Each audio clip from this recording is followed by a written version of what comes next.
ہم اسے جب بہت محبت کا اظہار کرتے ہیں تو ہم کہتے ہیں کہ آپ تو ہمارے گھر کے فرد ہیں، آپ کیوں ہم سے تکلف کر رہے ہیں؟ تو یہ کسی کو گھر کا فرد قرار دینے سے وہ کوئی نسبی رشتہ دار نہیں بن جاتا۔ تو اسی طرح جو ہے یہ میری یہاں پہ شرف کا ہے کہ ایک ایسی روح اللہ نے پھونک دی جو کہ بہت ہی زیادہ اللہ کے ہاں تکریم میں ہے۔ تو گویا کہ انسان کو جو پیدا کیا گیا تو انسان کو خلق سے بھی بنایا گیا اور امر سے بھی بنایا گیا۔ دو طریقے ہیں اللہ کے، لہ الخلق و لہ الامر۔ اللہ تبارک و تعالیٰ کی دو قسم کی مخلوقات ہیں، ایک مخلوق ہے عالم خلق کی اور ایک مخلوق ہے عالم امر کی۔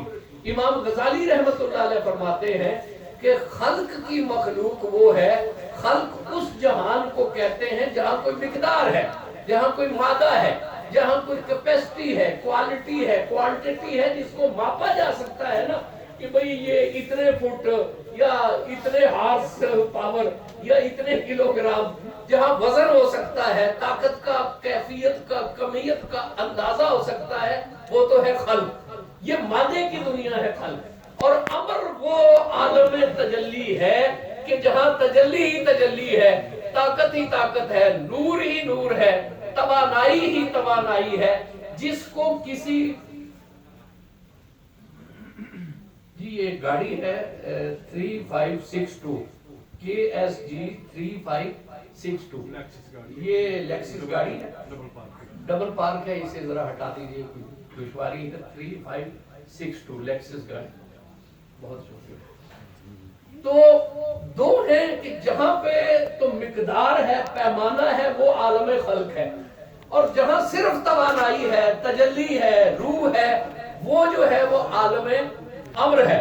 تو دنیا میں آپ دیکھ لیں، عالم میں دو قسم کی مخلوقات ہیں، یا تو عالم خلق کی مخلوق ہے یا عالم امر کی مخلوق ہے۔ کوئی خلق کی مخلوق ہے، کوئی عالم امر کی مخلوق ہے۔ انسان کا وجود عالم خلق سے ہے اور اس کے باطن میں جو روح ہے وہ عالم امر سے ہے۔ تو انسان ایک ایسی مخلوق ہے جو خلق سے بھی ہے اور امر سے بھی ہے۔ اس کے جسم کو خلقتہ بیدیہ، انسان اللہ رب العزت نے اپنے دونوں ہاتھوں سے تخلیق کیا اور اس کے باطن میں اپنی جناب سے ایک خاص روح پھونک دی۔ کل الروح من امر ربی، روح جو ہے یہ امر ربی میں سے ہے۔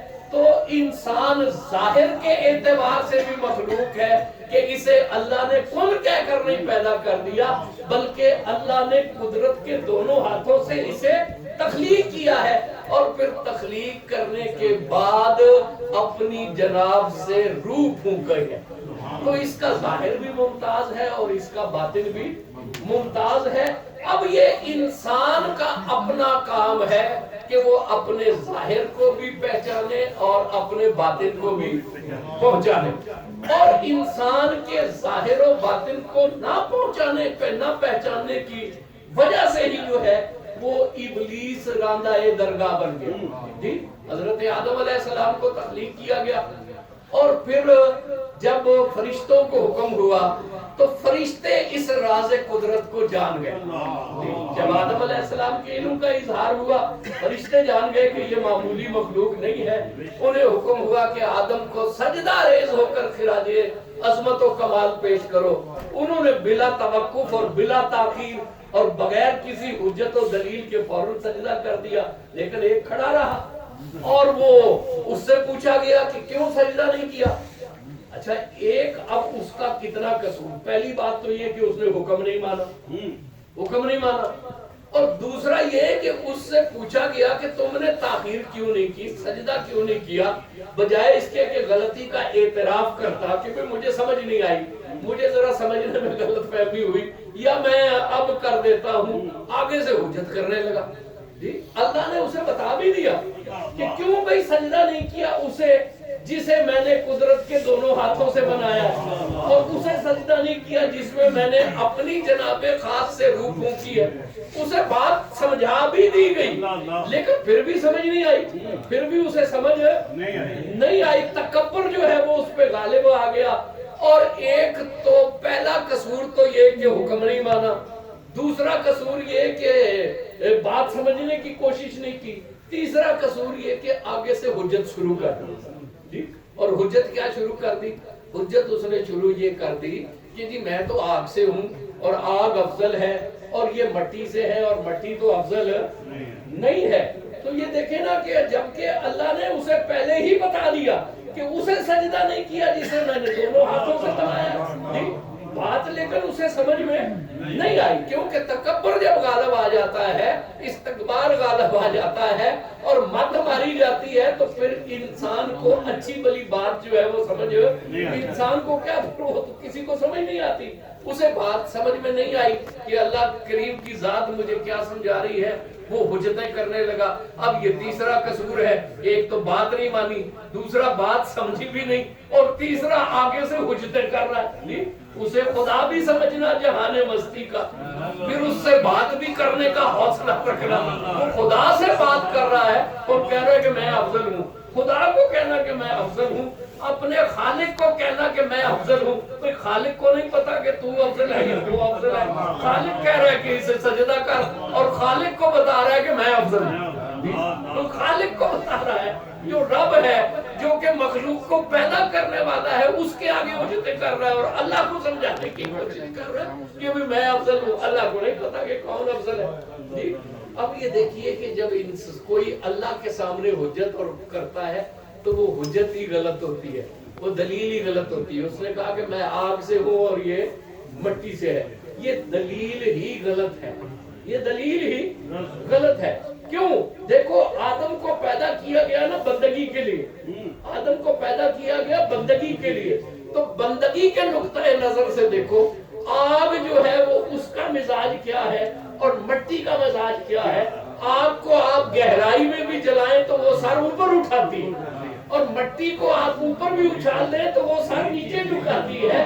اس بارگاہ میں سر اٹھانے والوں کی قدر نہیں ہے، اس بارگاہ میں سر جھکانے والوں کی قدر نہیں ہے، اس بارگاہ میں سر اٹھانے والوں کی قدر نہیں ہے، سرکشی کا مزاج رکھنے والوں کی قدر نہیں ہے، اس بارگاہ میں سر جھکانے والوں کی قدر ہے۔